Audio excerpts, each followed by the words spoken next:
Welcome to another edition of NST Chat. And today we have Kansri Aziz Rahman, former Managing Director.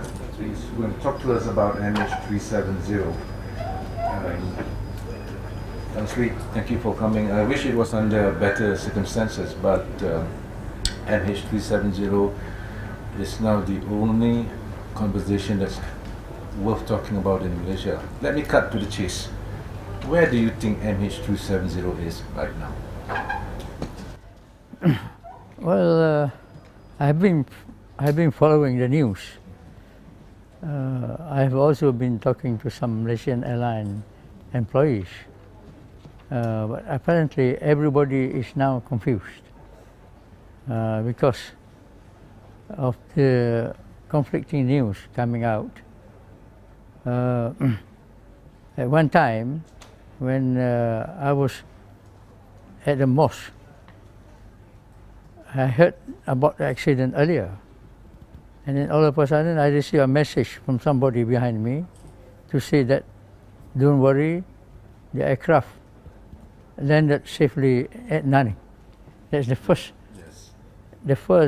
confusion that I had just after the accident.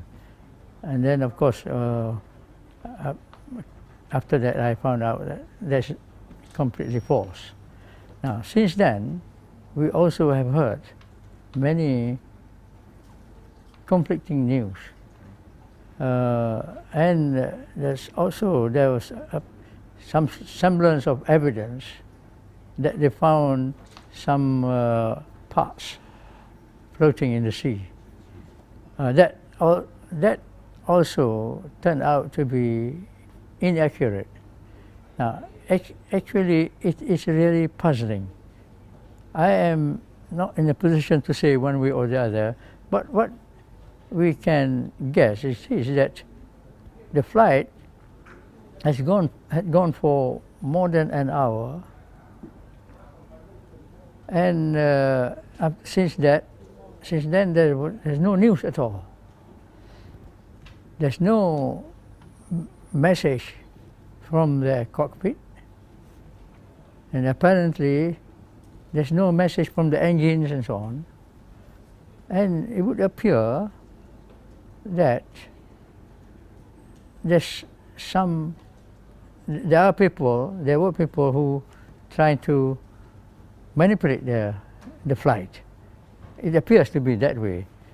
Otherwise, if you don't have news like that, you don't have any message like that, probably the aircraft plunged into the sea. But there is no evidence at all.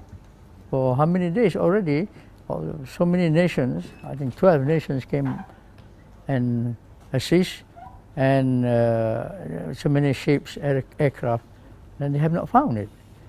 And now, then, of course, there's the other theory that since you can't find it in the water, it must be somewhere else.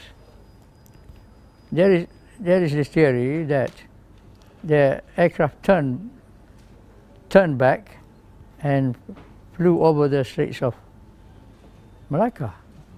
That's one theory. And about 1 hour ago, I heard that they are now searching in the Indian Ocean.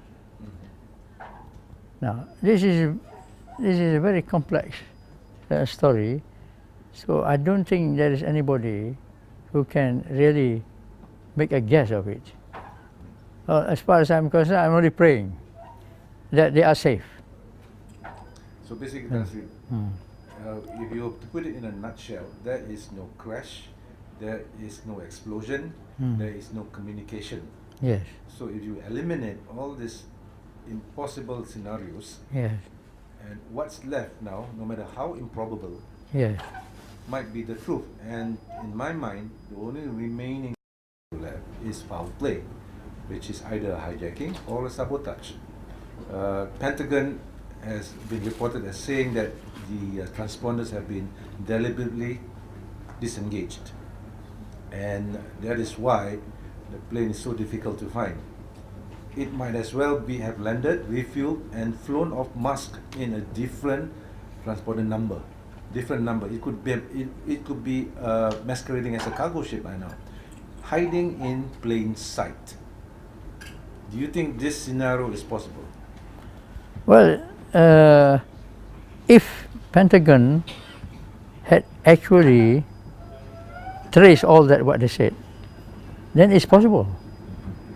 But we have to go further. If there was a sabotage or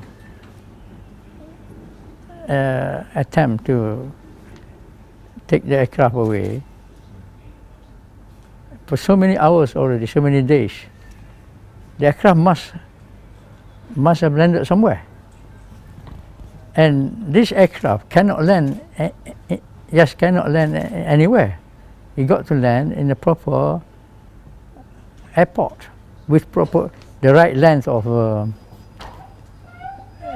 runway, land and width, otherwise it will crash there. So there are not many airports.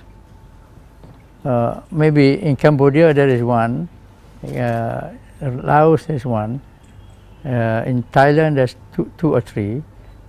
And what I think, if the aircraft landed in these airports, everybody would know.